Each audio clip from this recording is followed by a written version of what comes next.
کہ یہ ٹوٹا ہوا تارا کہیں وہی کامل نہ بن جائے۔ تو یہ توبہ جو ہے فزیکل اعمال میں، چاہے آپ پر یہ احساس بن کیا کر بیٹھا، کیا میں نے کیا، کیوں میں نے کھا لیا، یہ سن کیا، وہ تو اب اثر کرے گا۔ جو اخلاقی اعمال ہے ان کا قانون یہ نہیں، اخلاقی اعمال کے نتائج ختم ہو جاتے ہیں توبہ۔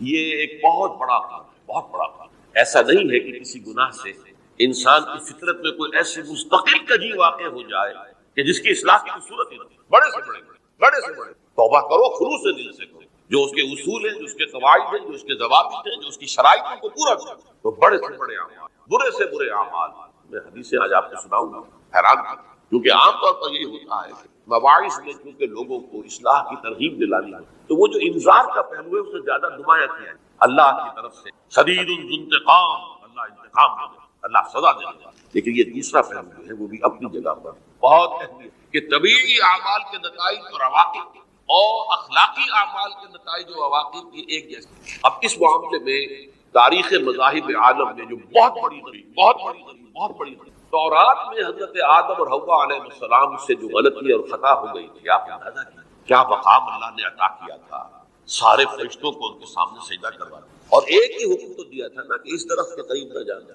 اور تو ابھی کوئی شریعت نہیں تھی، کوئی لمبے چوڑے احکام نہیں تھے، کھاؤ جہاں سے چاہو، اس ایک درخت سے پاک بن جانا، فلا تقربا هذه الشجرة فتكونا من الظالمين۔ اور وہی کام آدم اور حوا علیہ السلام، کتنا لیکن قرآن نے وضاحت کر دی کہ آدم نے توبہ کی، اللہ نے معاف کر دیا، اللہ تعالیٰ سے کلمات سیکھے، ندامت دل میں پیدا ہو گئی حضرت آدم، لیکن الفاظ نہیں تھے، ان الفاظ میں اللہ سے معافی مانگی، خطا ہو گئی، بہت بڑی غلطی ہے، وہ الفاظ ہی اللہ نے سکھائے، فتلقى آدم من ربه کلمات، یہ ہے جس میں کہ وہ علامہ اقبال کا ایک شعر ہے ان کے نوجوانی کے دور کا، جس پر اب میں بھول رہا ہوں کہ داغ دہلوی تھے یا کوئی اور تھے کہ جنہوں نے علامہ سے کہا تھا میاں اس عمر میں، اور یہ شعر اس بڑی محفل میں بات آئی تھی کہ موتی سمجھ کے شان کریمی نے چن لیے قطرے جو تھے میرے عرق انفعال کہتے ہیں عربی، پشیمانی، شرمندگی، اور عام طور پر جب انسان پر پشیمانی اور شرمندگی طاری ہوتی ہے تو پیشانی جو ہے اس پر کچھ پسینہ سے آتا ہے، تو قطرے جو تھے میرے عرق انفعال کے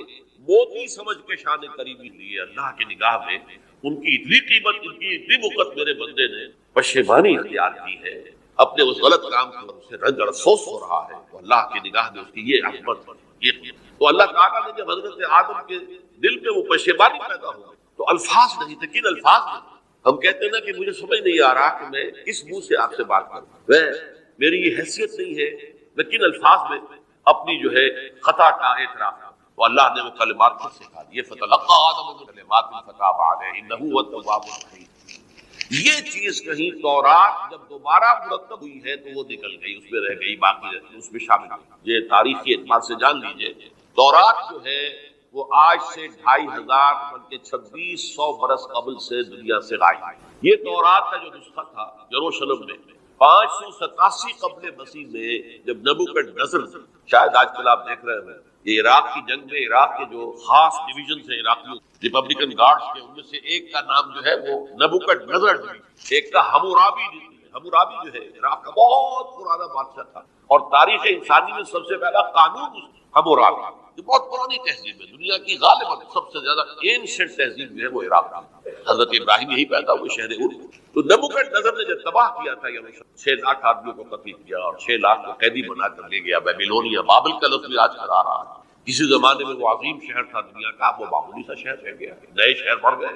تو اس وقت سے اس نے جب یروشلم میں جو ہیکل سلیمانی حضرت سلیمان کی بنائی ہوئی مسجد تھی اس کو جب گرایا، اس کے بعد سے وہیں پر وہ نسخہ رکھا ہوا تھا، پھر دنیا میں وہ نسخہ آیا۔ یہودیوں کا کہنا ہے کہ موجود مسجد اقصیٰ کے نیچے وہ جب اس نے گرایا تھا تو جو نیچے تہخانے تھے وہ نہیں گرے تھے، وہ محفوظ رہتے، اوپر ملبہ آ گیا، اور وہیں پر وہ تورات اور وہ تابوت سکینہ جس میں حضرت موسیٰ کا عصا بھی رکھا ہوا ہے اور بہت سے وہ من اور سلوہ کے بھی نمونے رکھے ہوئے ہیں، وہ تابوت سکینہ اس کا قرآن مجید میں سورہ بقرہ میں ذکر ہے، وہ بھی موجود ہے، اور جو ربائی وہاں اس وقت تھے ان کے علماء، ان کی لاشیں بھی وہاں پڑی، وہ جب ہم کھدائی کریں گے تو ہمیں سامنے آئیں گے۔ لیکن بہرحال اس وقت جو مجھے کہنا تھا وہ یہ کہ چونکہ اصل تورات اس وقت 150 سال کے بعد اسے پھر یادداشتوں سے کچھ مرتب کیا گیا کہ اس میں غلطیاں پیدا ہوئی، اب انسانی یادداشت کا معاملہ آ گیا، انہی میں سے ایک بڑی غلطی یہ ہوئی، اومیشن یہ ہوئی کہ حضرت آدم نے جو توبہ کی اور اللہ نے قبول فرما لیا، اس کا ذکر،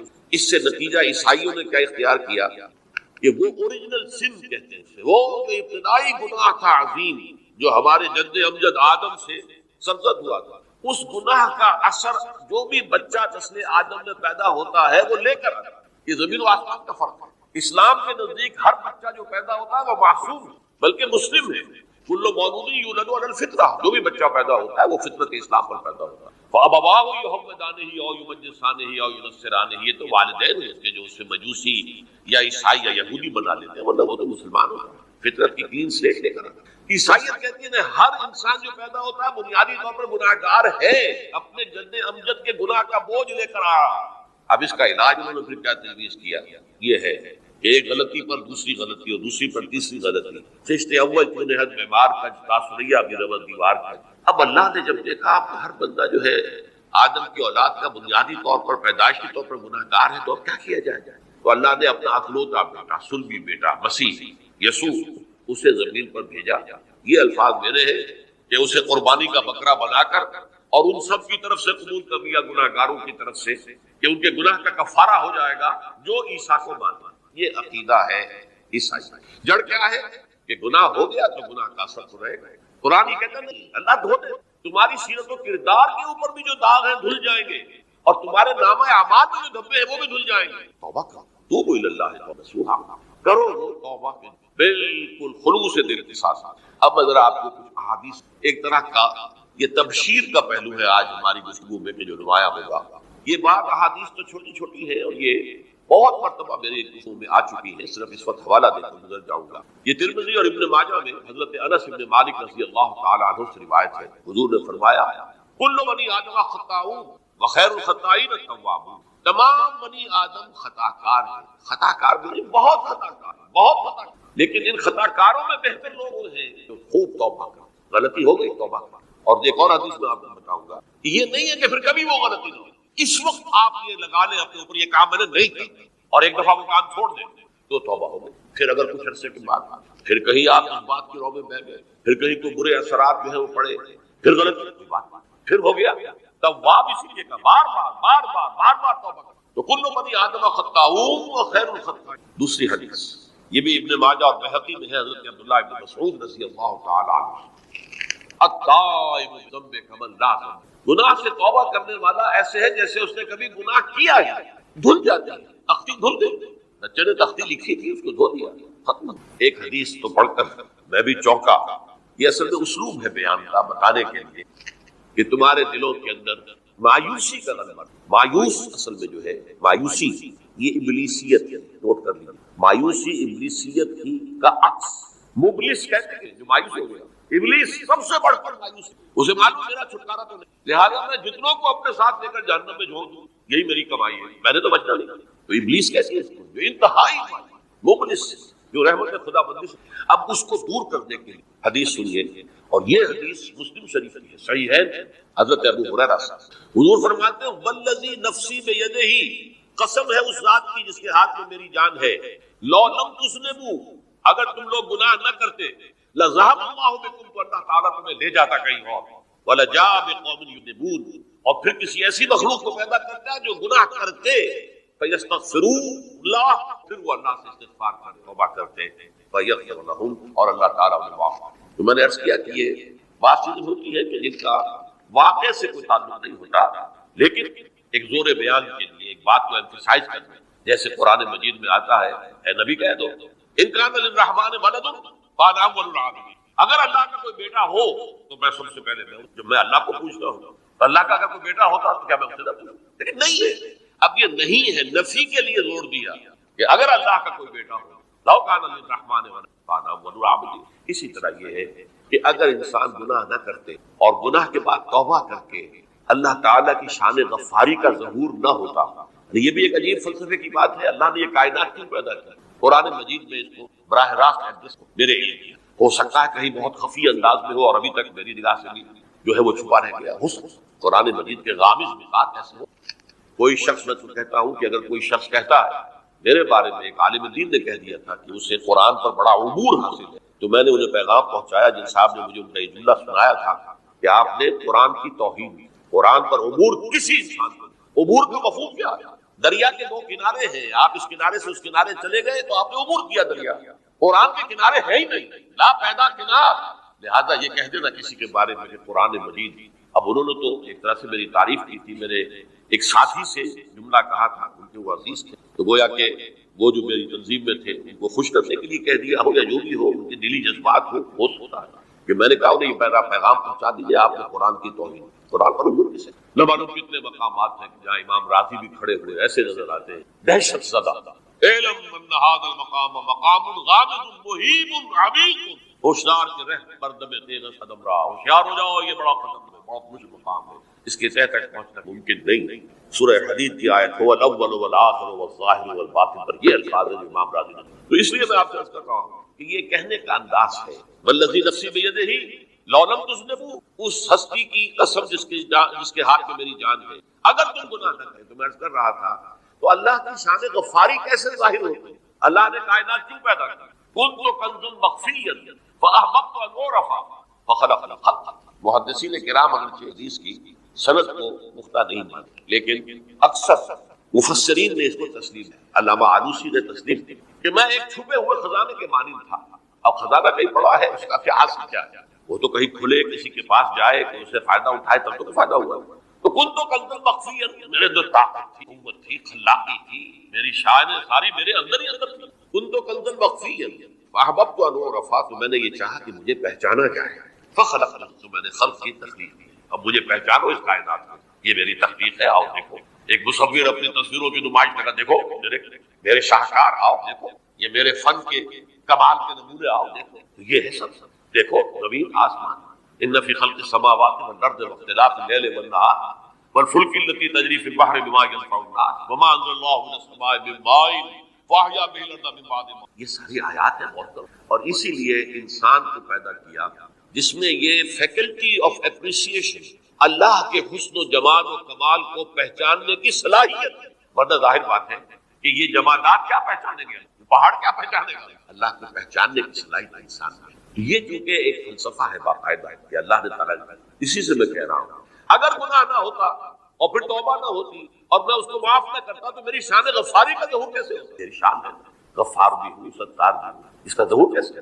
تو والذی نفسی بیدہ لو لم تذنبوا لذهب اللہ بکم ولجاء بقوم یذنبون فیستغفر اللہ فیغفر لهم۔ اگر تم لوگ گناہ نہ کرتے تو اللہ تمہیں ختم کر کے کوئی اور ایسی مخلوق پیدا کرتا کہ جو گناہ کرے اور پھر وہ توبہ کرے اور اللہ سے۔ اسی سے ملتی جلتی ایک حدیث ہے، یہ امام احمد اور امام بہقی لائے ہیں، اور اس کے راوی حضرت علی رضی اللہ تعالی عنہ، ان اللہ یحب العبد المؤمن المفتن التواب، اللہ تعالیٰ کو بہت محبت ہے، یحب۔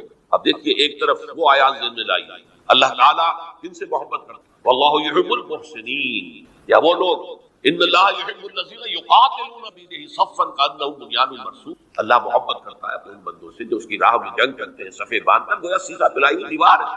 یہ ہے مثبت کام، نیک کام، محسنین، اللہ کی راہ میں قتال کرنے والے۔ یا اس کے برعکس آ جاتا ان اللہ یحب، اللہ تعالیٰ محبت کرتا ہے اپنے اس بندے سے، العبد المؤمن، جو مومن ہو۔ اس کی ایک اور بڑی پیاری حدیث آئے گی، المفتن التواب، جو بہت فطروں میں مبتلا ہو جاتا ہو اور پھر بہت توبہ کرتا ہو، مفتن التواب، لیکن ساتھ ہی پلٹتا ہو، رجوع کرتا ہو، پھر اللہ کے حضور میں حاضر ہو، پھر معافی مانگتا۔ اللہ تعالیٰ کو اپنا ایسا بندہ بہت۔ اب میں کچھ اور حدیثیں آپ کو سنا رہا ہوں۔ توبہ کا دروازہ دو اعتبارات سے کہا گیا ہے کہ ایک وقت آنے پر بند۔ ایک حدیث کے تو الفاظ میں نوٹ کر کے نہیں لایا ہوں کہ اللہ تعالیٰ نے توبہ کا ایک دروازہ اتنا چوڑا کھلا رکھا ہوا ہے کہ جس کو عبور کرنا جو ہے وہ سال ہر سال میں، اور یہ بند نہیں ہوتا جب تک کہ سورج مغرب سے طلوع۔ یہ قیامت کی جو آخری، قریب قیامت کی جو آخری نشانیاں ہے، وہی حدیث میں آپ کو سنا رہا ہوں، عن ابی ہریرہ رضی اللہ تعالی عنہ، اور یہ مسلم شریف کی روایت ہے، من تاب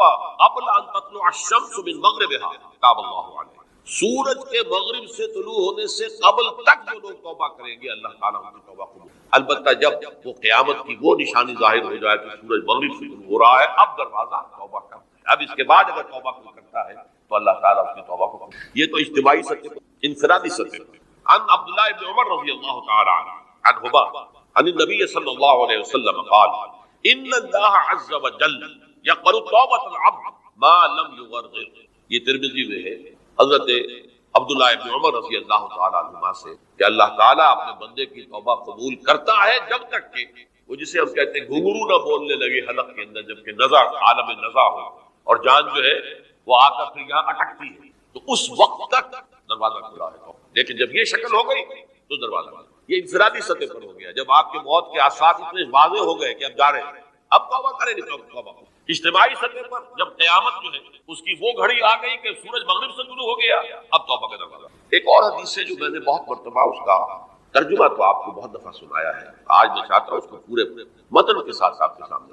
یہ حضرت انس بن مالک رضی اللہ تعالیٰ عنہ سے روایت ہے جو حضور کے خادم خاص تھے، اور یہ متفق علیہ بھی ہے، یعنی بخاری میں بھی ہے مسلم، لیکن تھوڑا سا فرق ہے الفاظ میں۔ تو جو مسلم شریف کی روایت ہے اس کے الفاظ کیا ہے؟ للہ اشد فرحا بتوبۃ عبدہ حین یتوب الیہ، جان لو اللہ تعالیٰ کو زیادہ خوشی ہوتی ہے اپنے کسی گناہ گار بندے کی توبہ سے جبکہ وہ توبہ کرتا ہے۔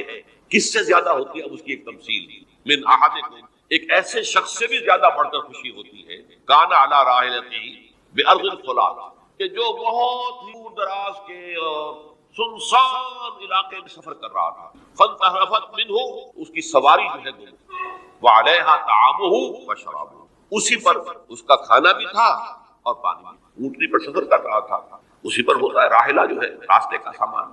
اچانک کہیں بیٹھا ہے تھوڑی دیر کے لیے سستانے کے لیے، کہیں اونٹ آ گئی اور اونٹنی صاحب غائب ہوئی۔ اب آنکھ کھلی اور اس نے دیکھا، فَأَيَّسَ مِنْهُ، تلاش کر کر کے مایوس ہو گیا، کہیں اونٹنی کا سراغ۔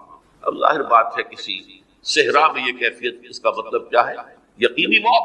فَأَتَىٰ شَجَرَةً فَاسْتَجَعَ فِي ظِلِّهَا وَقَدْ أَيَسَ مِنْ رَاحِلَتِهِ، تو وہ ایک درخت کے نیچے اس کے سائے میں آ کے لیٹ گیا، گویا کہ موت کی امید۔ فَبَيْنَهُمَا وَهُوَ كَذَلِكَ إِذْ هُوَ بِهَا قَائِمٌ، اس کی کہیں دوبارہ آنکھ لگی ہے، جو کھولا تو دیکھا اونٹنی تو موجود ہے کھڑی، تو وہ فوراً اس کی وہ جو رسی ہے وہ پکڑتا ہے، فَأَخَذَ بِخِتَامِهَا ثُمَّ قَالَ مِن شِدَّةِ الْفَرْحِ، اب جو اسے مسرت ہوئی اس کا آپ اندازہ کر سکتے ہیں، ایک یقینی موت کا معاملہ آ چکا تھا اور اچانک اللہ تعالیٰ نے وہ کھوئی ہوئی وہ واپس دلا دی۔ تو کہنا تو یہ چاہتا تھا اللہ تو میرا رب ہے، میں تیرا بندہ ہوں، لیکن جسے ہم کہتے ہیں کہ خوشی کی انتہا فرط مسرت میں ایسی زبان لڑکھڑائی، اس نے کہا اللہم انت عبدی وانا ربک، اے اللہ تو میرا بندہ ہے میں تیرا رب ہوں۔ یہ کہتے ہیں تو یہ کیا ہے؟ فرط مسرت جسے آپ کہتے ہیں، خوشی کی انتہا کہ جس میں انسان جو ہے اتنی بڑی خطا کر بیٹھتا ہے۔ اللہ کو اپنے کسی گناہ گار بندے کی توبہ سے اس سے بھی زیادہ، اب ظاہر بات ہے کہ تماثیل کس لیے؟ بعض حقائق اتنے لطیف ہوتے ہیں کہ ان کو بیان نہیں کیا جا سکتا بتمام کمال، تو مثالوں کا ساتھ اللہ کو کتنی خوشی ہوتی کیا سمجھیں گے؟ لہذا یہ مثال تو سمجھ میں آ گئی کہ ایک لقودق صحرا میں انسان سفر کر رہا تھا، ایک ہی اونٹنی ہے، اسی پر اس کا پانی ہے، اسی پر اس کا کھانا ہے، تو کہیں ٹھہرا ہے تھوڑی کے لیے، اونٹنی غائب ہے، اور اس کے بعد تلاش کر کے شمال مغرب جنوب ہر جگہ دیکھ لیا، کہیں اونٹنی کا سراغ نہیں، اب موت کے انتظار میں کہ اچانک دیکھتا ہے تو وہ اس شدت فرح میں یہ کہہ بیٹھتا ہے اللہم انت رب انت عبدی وانا ربک لا الہ الا انت۔ اب دیکھیے ایک حدیث وہ آ رہی ہے اور اس کو یوں سمجھیے، اللہ تعالیٰ نے جو انسان پیدا کیے ہیں ان کے مزاج مختلف ہیں۔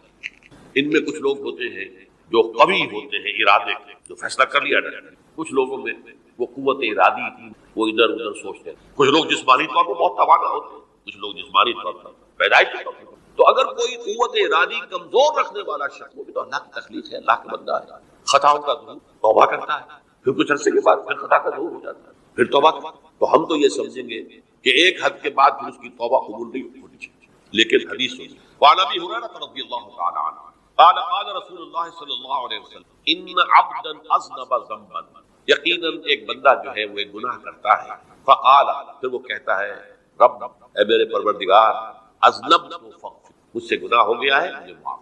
فقال ربہ، تو پروردگار یہ کہتا ہے اعلم عبدی ان له ربا یغفر الذنب ویغفر، میرا یہ بندہ یہ جانتا ہے کہ اس رب ہے جو گناہ معاف بھی کر سکتا ہے اور سزا دے بھی سکتا ہے۔ کیا معنی؟ گناہ اس نے کیا ہے لیکن جانتا ہے اللہ کو وہ معاف بھی فرما سکتا ہے، تبھی تو وہ اللہ سے معافی کی درخواست کرے۔ اس کے اس جاننے کی بنیاد پر، اس کے اس علم کی بنیاد پر، اس کے اس ایمان کی بنیاد پر فرمایا غفرت لعبدی، میں نے اپنے بندے کو معاف کیا۔ ثم مکث ما شاء اللہ، پھر وقت گزرا جتنا کہ اللہ نے چاہا، ثم اذنب ذنبا، پھر اس سے گناہ ہو گیا، فقال رب اذنبت ذنبا فاغفر، پھر کہتا ہے پروردگار مجھ سے گناہ ہو گیا ہے مجھے معاف فرما دے۔ فقال ربہ، اللہ فرماتا ہے عالم عبدی ان لہ ربا یغفر الذنب ویأخذ، میرا بندہ ہے نا جو جانتا ہے کہ اس کا ایک رب ہے، ایمان باللہ اس کے اندر ہے، تبھی تو پکار رہا ہے، اور یہ بھی جانتا ہے کہ وہ گناہ معاف بھی کر سکتا ہے اور چاہے تو سزا بھی دے سکتا ہے۔ تو فرمایا، اللہ تعالیٰ فرماتے ہیں میں نے فرمایا میں نے معاف کیا، ثم مکث ما شاء اللہ، پھر ایک عرصہ گزرا اس کے بعد، ثم اذنب ذنبا، پھر گناہ کیا، قال رب اذنبت ذنبا آخر، اس نے کہا پروردگار میں نے تو پھر ایک اور گناہ کر دیا، فاغفر لی، مجھے بخش دے۔ فقال اعلم عبدی ان له ربا یغفر الذنوب ویأخذ به، میرا بندہ جانتا ہے نا کہ اس کا ایک رب ہے جسے وہ پکار رہا ہے، کہ وہ جانتا ہے کہ اسے اختیار حاصل ہے کہ چاہے تو بخش دے اور چاہے تو پکڑ۔ اس کے اس علم، اس ایمان کی بنیاد پر میں اسے معاف کروں۔ ایک اور حدیث، میں نے چونکہ اس گفتگو کے لیے ان احادیث کا تفحص کیا ہے، تو بہت ہیں حدیثیں، میں نے ان میں سے کچھ چنی ہے۔ ہمارے بعض واعظ ناصح وہ بھی کسی شخص کو روکتے رہے، برائیوں سے روکتے رہے، نہیں رکتا، تو کہیں غصے میں آ کے اللہ تجھے کبھی معاف نہیں۔ یہ کتنا بڑا جرم ہے، اس کا اندازہ کیجیے اس حدیث سے، جو میرے بندے کو میری رحمت سے مایوس کر رہا ہے، کتنا بڑا جرم ہے، اس کا اندازہ کیا۔ یہ مسلم شریف کی روایت ہے، عن جندب، حضرت جندب رضی اللہ تعالی عنہ، ان رسول اللہ صلی اللہ علیہ وسلم حدث، کہ اللہ کے رسول صلی اللہ علیہ وسلم نے ایک واقعہ بیان کیا، ان رجلا قال، کہ ایک شخص نے یہ کہا، واللہ لا یغفر اللہ لفلان، کہ خدا کی قسم اللہ تعالیٰ فلاں شخص کو کبھی معاف نہیں کرتا، وان اللہ تعالی قال، اس پر اللہ تعالیٰ نے یہ فرمایا، من ذا الذی یتعالی علیہ، یہ کون ہے جو میرے اوپر حکومت کرنے والا آ گیا، جو میری طرف سے حکم لگا رہا کہ میں کبھی معاف نہیں کروں۔ من ذا الذی، کون ہے وہ شخص، الذی یتعالی علیہ انی لا اغفر لفلان، کہ میں فلاں شخص کو کبھی معاف نہیں کروں گا، قد غفرت لفلان، اس کو تو میں نے معاف کر دیا، واحبطت عملہ، اس شخص کے تمام اعمال میں نے ضائع کر دیے، میرے بندے کو مایوس۔ یہ ہے جو تو توبہ کی دعوت دیتے، توبہ کے لیے لوگوں کو آمادہ کرتے، توبہ جو ہے اس کے لیے ترغیب دیتے، اللہ تعالیٰ معاف فرمانے والا۔ اب آخری حدیث سنا رہا ہوں، یہ تو بہت ہی عجیب حدیث ہے اور متفق علیہ، بخاری اور مسلم دونوں۔ حضرت ابو سعید الخدری رضی اللہ تعالی عنہ اس کے راوی، حضور نے فرمایا، کانا فی من کانا قبلکم رجل قتل 99 نفسا، تم سے پہلے جو امت تھی بنی اسرائیل، ان کا ذکر ہے، اس میں ایک آدمی ایسا تھا جس نے 99 قتل۔ اب آپ اندازہ کیجئے کتنا بڑا گناہ کبیرہ ہے قتل۔ قرآن مجید میں آتا ہے وَكَأَنَّمَا قَتَلَ النَّاسَ جَمِيعًا، اگر ایک انسان کو بھی ناحق قتل کر دیا گیا تو یہ ایسی ہے گویا کہ اس نے پوری نوع انسانی کو قتل، اس نے 99 قتل۔ فَهَلْ لَهُ مِن تَوْبَةٍ، پھر اس کے بعد یہ ہوا کہ اس کے اندر توبہ کا جذبہ پیدا ہوا۔ فَسَأَلَ عَنْ أَعْلَمِ أَهْلِ الْأَرْضِ، تو اس نے پھر سوال کیا، لوگوں سے پوچھا کہ زمین میں رہنے والوں میں کون سب سے بڑا عالم ہے۔ فَدُلَّ عَلَىٰ رَاهِبٍ، تو اسے بتایا گیا فلاں راہب فلاں جگہ پر ہے، وہ بہت نیک ہے، بڑا عالم۔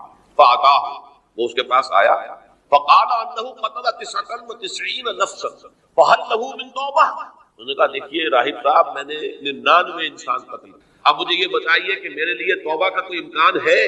فقال لا، انہوں نے کہا نہیں۔ فقتلہ، اس نے اس کو بھی قتل کر لیا۔ فکمل بہ 100، اپنی سینچری مکمل کر لی، مطلب 99 کے بعد ایک کی کسر تھی، اس کو بھی قتل کیا، 100 پورے کر لیے۔ ثم سأل عن عالم اہل الارض، پھر کوئی اور کوئی بڑے عالم انسان ہو، فدل علی رجل عالم، پھر اس کی رہنمائی کی گئی ایک بڑے عالم شخص کی طرف۔ فقال انه قتل 100 نفس، تو اس نے وہاں جا کر کہا کہ میں 100 انسان ہلاک کر چکا ہوں، قتل کر چکا ہوں۔ فهل له من توبہ، میرے لیے توبہ کا کوئی امکان ہے؟ فقال نعم، کیوں نہیں، 100 قتل کیے تب بھی کیا توبہ کا راستہ دروازہ کھلا، عالم یغرر، جب تک کہ وہ گنگنو نہیں بج رہا اس وقت تک تمہارے توبہ کا دروازہ کھلا ہوا۔ فرمایا نعم، ومن يحول بينه وبين التوبہ، تمہاری توبہ کے درمیان اور تمہارے درمیان کون حائل ہو سکتا؟ توبہ کا دروازہ کھلا، لیکن ساتھ ہی کہا انطلق الى ارض كذا وكذا، اب تم ایسے کرو جہاں تم رہتے ہو وہاں نہ جاؤ، وہاں کا ماحول اچھا نہیں، معاشرہ اچھا نہیں، ہو سکتا ہے کہ تم توبہ پر قائم نہ رہ سکے، تم فلاں جگہ چلے جاؤ، وہاں اچھے لوگ آباد ہیں، ان میں جا کے رہو۔ فإن بها أناسا يعبدون الله تعالی، وہاں ایسے لوگ آباد ہیں جو اللہ کی بندگی کرتے ہیں، فاعبد اللہ معهم، تو تم ان کے ساتھ مل کر اللہ کی بندگی اور پرستش کرو، ولا ترجع الى ارضک، اپنی زمین کی طرف اپنے وطن میں واپس نہ جاؤ، فإنها أرض سوء، وہ بری جگہ، فانطلق، تو وہ چل پڑا، ہجرت کر رہا ہے، اس جگہ جا رہا ہے جہاں کا راہب نے بتایا۔ حتی اذا نصف الطریق، جب آدھا راستہ اس نے پورا کر لیا، اتاہ الموت فاختصمت فیہ ملائکۃ الرحمۃ و ملائکۃ العذاب، اب وہ جہنم کے فرشتے بھی آ گئے اس کی جان قبض کرنے کو، اور جنت کے بھی آ گئے۔ فقالت ملائکۃ الرحمہ، رحمت والے جو فرشتے ہیں جنت والے، انہوں نے کہا جا تائبا مقبلا بقلبہ للہ تعالی، یہ شخص توبہ کر کے اللہ تعالیٰ کی طرف ہجرت کر رہا تھا، اس لیے اس کی نیت کی بنیاد پر اب یہ جنتی ہے، لہذا اس کی روح ہم وقالت الملائکۃ العذاب، اور وہ جو عذاب والے فرشتے ہیں وہ کہیں گے انہ لم یعمل خیرا قط، تو نے توبہ کے بعد کوئی نیک عمل تو کیا ہی نہیں، تو کس بنیاد پر اس کو تم جنت میں لے جاؤ، اس کو تو دوزخ میں جانا چاہیے۔ فاتاہ ملک فی آدمی، تو ان کے پاس اللہ نے ایک اور فرشتے کو بھیج دیا آدمی انسانی شکل کے اندر، وجعلوا بینہم، ان فرشتوں نے کہا بھئی ہمارا فیصلہ کرا دو، اس کی روح ہم لینا چاہتے ہیں یا ہم لینا، انہیں حکم بنا دیا۔ فقال قیسوا ما بین الارضین فإلی ایتہما کان اقرب، کہ تم فاصلہ ناپ لو جہاں سے وہ چلا ہے اور جہاں جا رہا تھا اور یہاں اس کی موت ہو رہی ہے، تو کون سا فاصلہ ہوا جب ناپا گیا؟ بلکہ ایک حدیث میں آتا ہے کہ اس پر اللہ نے زمین کو جو ہے حکم دے دیا،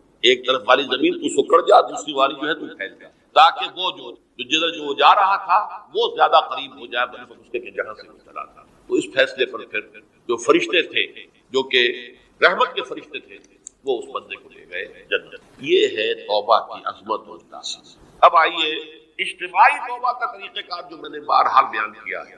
پہلے افراد توبہ کریں اور صحیح توبہ۔ صحیح توبہ کیا ہے؟ ہماری زندگیوں میں کوئی حرام شے ہے فوراً نکالنا، ہماری معاشرت میں اور اس معاشرے میں رہتے ہوئے جو قانون ہے جس کے ہم پابند ہیں، ہم کسی زانی کو رجم نہیں کر سکتے، ناممکن ہے، یہ تو قانون ہی بنے گا۔ تو ہم کسی چور کا ہاتھ نہیں کاٹ سکتے، تو قانون بنے گا۔ تو ہم جن چیزوں پر عمل نہیں کر سکتے قانوناً، ان کے علاوہ باقی پوری شریعت جس پر عمل کیا جا سکتا اس پر عمل پیرا ہوگا۔ سود میں بند نہیں کر سکتا، بینکوں کو میں آگ نہیں لگا سکتا، اور بینکوں کو آگ لگا دیں گے تب بھی سود تو ختم نہیں ہوگا، لیکن یہ تو کر سکتا ہوں کہ براہ راست سود میں ملوث، سود پر قرضہ لے کر اپنا کاروبار نہ چمکاؤں، نہ بڑھاؤں، سود پر قرضہ لے کر اپنے مکان نہ اونچا کروں، یہ تو کر سکتا ہوں۔ تو کم سے کم جو ڈائریکٹ کسی نے قانون نہیں بنایا کہ لازم ہے آپ پر کہ آپ سودی قرضہ لیں اور اپنی بلڈنگ عالی شان بنا لیں، یہ اگر کر رہے ہیں تو آپ کے معاشرے میں کوئی قانون نہیں بنا کہ پردہ ختم، برقع حرام، ترکی میں تو کر دیا گیا برقع حرام، وہاں تو سر کو اوپر جو ہے ڈھانپنا جو ہے، اسکارف لینا بھی ممنوع، یہاں تو نہیں۔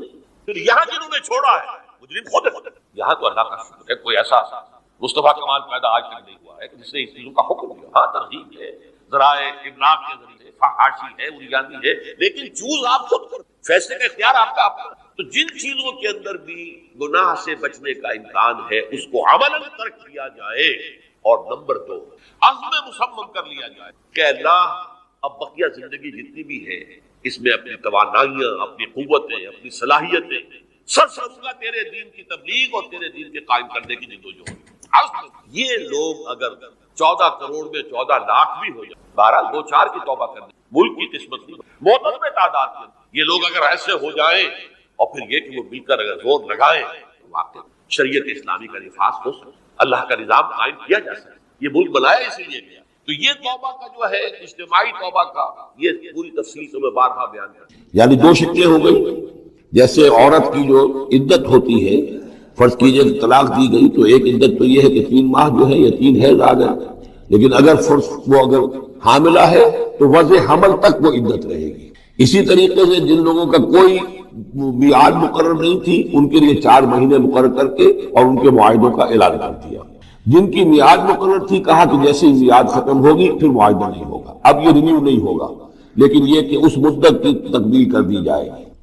فَإِذَا انْسَلَخَ الْأَشْهُرُ الْحُرُمُ، اور جب یہ محترم مہینے سمجھ لیجئے، اس لیے کہ اب یہ ان کے لیے جو امان کے مہینے ہیں جو تمہیں دے دیے گئے ہیں، جب یہ ختم ہو جائیں گے، فَاقْتُلُوا الْمُشْرِكِينَ حَيْثُ وَجَدتُّمُوهُمْ، تو قتل کرو ان مشرکوں کو جہاں پاؤ۔ یہ سخت ترین الفاظ ہیں۔ وَخُذُوهُمْ، پکڑو ان کو، وَاحْصُرُوهُمْ، گھراؤ کرو ان کا، وَاقْعُدُوا لَهُمْ كُلَّ مَرْصَدٍ، اور ہر جگہ گھات لگا کر بیٹھو ان کو پکڑنے کے لیے۔ یہ آخری ہے جو گویا کہ ان کی رسوائی۔ اب ظاہر بات ہے یہ آیات پڑھ کر سنائی گئی ہیں، مشرکین موجود تھے، اس سے بڑی رسوائی اور کیا ہوگی؟ کس انداز میں اب انہیں چیلنج کیا جا رہا ہے، یہ رسوائی۔ واللہ مخزی الکافرین، اللہ ان کافروں کو رسوا کر کے رہے۔ حضرت علی کو بھیجا گیا اس لیے کہ قافلہ روانہ ہو چکا تھا، پھر یہ آیتیں اتری ہیں 6، تو ان آیتوں کو دے کر حضور نے بھیجا کہ علی جاؤ اور میرے نمائندے کی حیثیت سے حج کے اجتماع میں تم اعلان کرو، اس لیے کہ عرب کا رواج یہ تھا کہ کسی بڑی شخصیت کی طرف سے اتنا بڑا اعلان وہ کوئی اس کا قریبی عزیز کر سکتا۔ تو وہ قافلہ حج جو ہے کہیں پڑاؤ پر تھا، درمیان میں حضرت علی پہنچے، امیر تھے حضرت ابوبکر رضی اللہ تعالی عنہ۔ تو جب حضرت علی وہاں پہنچے ہیں تو پہلا سوال کیا حضرت ابوبکر نے، امیر او مامور، آپ امیر بنا کر بھیجے گئے یا مامور؟ اگر تو مجھے معذور کر کے آپ کو امیر بنا کر بھیجا ہے حضور نے تو آپ یہاں بیٹھیے، میں ادھر بیٹھوں گا، لیکن it must be known who is who، اور اگر آپ معمور ہیں میں ہی امیر ہوں تو بھی ٹھیک ہے، لیکن معلوم ہونا چاہیے۔ یہ نظم کا معاملہ ہے دین کے اندر، جماعتی زندگی۔ اور مسلمانوں کا حال یہ ہو گیا کہ سب سے زیادہ غیر منظم قوم دنیا میں مسلمانوں ہیں۔ یہاں یہ کہ آتے ہی پہلی بات یہ ہو رہی ہے امیروں اور معموروں، بات طے ہو جانی چاہیے۔ آپ امیر ہو کر آئے ہیں تو میں چارج دیتا ہوں آپ کو، اور معمور ہے تو مجھے معلوم ہونا چاہیے۔ ان کا معمور ہوں، میں معمور ہی بنا کے بھیجا گیا ہوں، امیر الحج آپ ہی ہیں۔ البتہ ان آیات کا اعلان میں کروں گا حضور کی طرف سے حج کے اجتماع میں، اس میں یہ اعلان ہو رہا ہے فَإِذَا انسَلَخَ الْأَشْهُرُ الْحُرُمُ فَاقْتُلُوا الْمُشْرِكِينَ حَيْثُ وَجَدتُّمُوهُمْ وَخُذُوهُمْ وَاحْصُرُوهُمْ وَاقْعُدُوا لَهُمْ كُلَّ مَرْصَدٍ فَإِن تَابُوا وَأَقَامُوا الصَّلَاةَ وَآتَوُا الزَّكَاةَ، پھر اگر وہ توبہ کریں، نماز قائم کریں، زکوٰۃ ادا کریں، فَخَلُّوا سَبِيلَهُمْ، تو ان کا راستہ چھوڑ دو، کھول دو، مجھ مسلمان ہو گئے۔ اللہ غفور الرحیم، یقیناً اللہ غفور الرحیم ہے۔ وَإِنْ أَحَدٌ مِّنَ الْمُشْرِكِينَ اسْتَجَارَكَ، اور اگر مشرکین میں سے کوئی شخص آپ سے پناہ طلب کرے، حتیٰ یسمع کلام اللہ، اتنا بڑا ہمیں الٹیمیٹم دے دیا گیا ہے۔ بہت سے لوگ ہوں گے ابھی تک انہوں نے توجہ کی ہی نہیں، سوچا ہی نہیں محمد کیا کہہ رہے ہیں، کیا دعوت ہے۔ اب یہ کہ تمام جزیرہ نمایاں عرب کے لوگوں کو اتنا بڑا الٹیمیٹم آ گیا ہے تو وہ سنجیدگی سے سوچنے پہ مجبور ہوئے کہ یہ کیا بات ہے، کیا دعوت ہے جس کے لیے ہمیں یہ الٹیمیٹم دے دیا گیا۔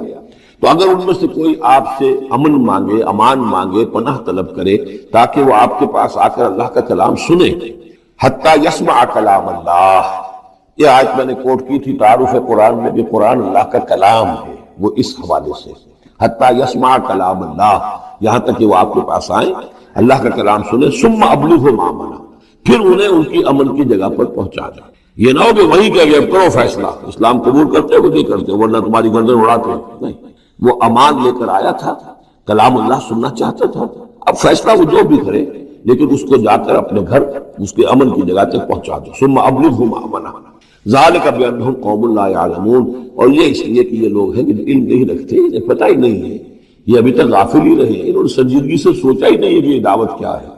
یہ 6 آیات جو ہیں ان کا سلسلہ اب جڑے گا چوتھے رکوع کے ساتھ جا کر۔ اب جو دوسرا رکوع اور تیسرا رکوع آ رہے ہیں یہ ہے کہ جو سن 8 ہجری میں فتح مکہ سے قبل نازل ہوئے، اور اس میں مسلمانوں کو آمادہ کیا جا رہا ہے قریش کے خلاف جنگ کرنے کے لیے۔ اگرچہ جنگ بالفعل نہیں ہوئی لیکن کیا معلوم تھا، ممکن ہے خون ریزی ہو جائے، ممکن ہے مکے کی گلیاں جو ہیں وہ خون کی ندیاں جو ہے اس میں بہنے لگے، سارے اندیشے تھے۔ وہ تو جو ہو گیا وہ تو بعد میں معلوم ہوا کہ کیا ہوا ہے، لیکن بہرحال اس میں جو ریلیکٹنس تھی، کچھ لوگوں میں بربنائے منافقت، کچھ لوگوں میں بربنائے شرافت اور ایک سادہ لوحی، کچھ لوگوں میں اس وجہ سے کہ ان کے اعزاء اور اقربا وہاں تھے اور انہیں اندیشہ یہ تھا کہ کہیں وہ گیہوں کے ساتھ وہ گھل بھی نہ پس جائے۔ کیسا یکون للمشرکین عہد عند اللہ وعند رسولہ، اصل میں یوں ذہن میں رکھیے کہ جو صلح حدیبیہ ہوئی تھی اس کو خود قریش کے حلیف قبیلے نے توڑ دیا، اور اب حضور صلی اللہ علیہ وسلم سے سیرت میں آپ نے پڑھا ہی ہوگا کہ ابو سفیان جو سردار ہیں مکے کے، وہ آئے ہیں چل کر یہ درخواست لے کر کہ حضور اس صلح کی تجدید کر دیجئے۔ حضور نے تجدید نہیں کی، سفارشیں بھی کروائی انہوں نے جو بھی کروا سکتے تھے، حضرت علی سے کوشش کی، اپنی بیٹی حضرت ام حبیبہ رضی اللہ تعالی عنہا وہ حضور کی زوجہ محترمہ تھی، وہاں گئے، انہوں نے بھی مطلب یہ کہ کوئی حوصلہ نہ دیا، بلکہ وہاں تو واقعی اور ہو گیا کہ وہ گئے اپنی بیٹی کے ہاں، حضور کا بستر بچھا ہوا تھا، بیٹھنے لگے تو ام حبیبہ رضی اللہ تعالی عنہا نے فرمایا کہ ابا جان ذرا ٹھہریے، بھوک لگ کر کھڑے رہ گئے تو بستر طے کر دیا، اب بیٹھ جائیے۔ اب یہ سردار قریش انہوں نے کہا کہ یہ بستر میرے لائق نہیں تھا یا میں اس بستر کے لائق نہیں تھا۔ حضرت ام حبیبہ فرماتی ابا جان آپ اس بستر کے لائق نہیں ہیں، یہ نبی کا بستر ہے اور آپ ناپاک ہیں، آپ مشرک ہیں، تو اب کیا کہیں، ان سے سفارش کرو گے؟ معلوم ہوا کہ وہ ساری گئے تو تھے اس لیے کہ بیٹی سے سفارش کروا دیں گے تو شاید زبان میں نہ کھل سکی، پر اس وقت ہو سکتا ہے کہ بہت سے لوگوں نے یہ چیمے گوئیاں کی ہو کہ دیکھیے اچھی بات نہیں ہے، صلح اچھی بات ہوتی ہے، اب یہ قریش کا سردار آیا ہے، گڑ گڑا رہا ہے، سفارشیں کروا رہا ہے، تو صلح کر لینی چاہیے، کیوں صلح نہیں کر رہے حضور؟ اس کو پس منظر میں رکھیے، تب یہ آیتیں آپ کی سمجھ میں آئیں گی۔ کیف یکون للمشرکین عہد عند اللہ، کیسے ہو سکتا ہے مشرکین کے لیے کوئی عہد اللہ کے نزدیک، وعند رسولہ اور اس کے رسول کے نزدیک، الا الذین عاہدتم من المسجد الحرام، سوائے ان کے کہ جن کے ساتھ تم نے معاہدہ کیا تھا مسجد حرام کے پاس صلح حدیبیہ، فما استقاموا لکم فاستقیموا لہم، تو جب تک وہ اس پر قائم رہے، سیدھے رہے تمہارے لیے، تم بھی قائم رہو، سیدھے رہو۔ ان اللہ یحب المتقین، لیکن اللہ تعالیٰ متقیوں کو پسند کرتا ہے۔ یعنی جب تک انہوں نے نہیں توڑا تھا معاہدہ، ہم نے بھی پیروی کی، ہم نے اس کی پوری جو ہے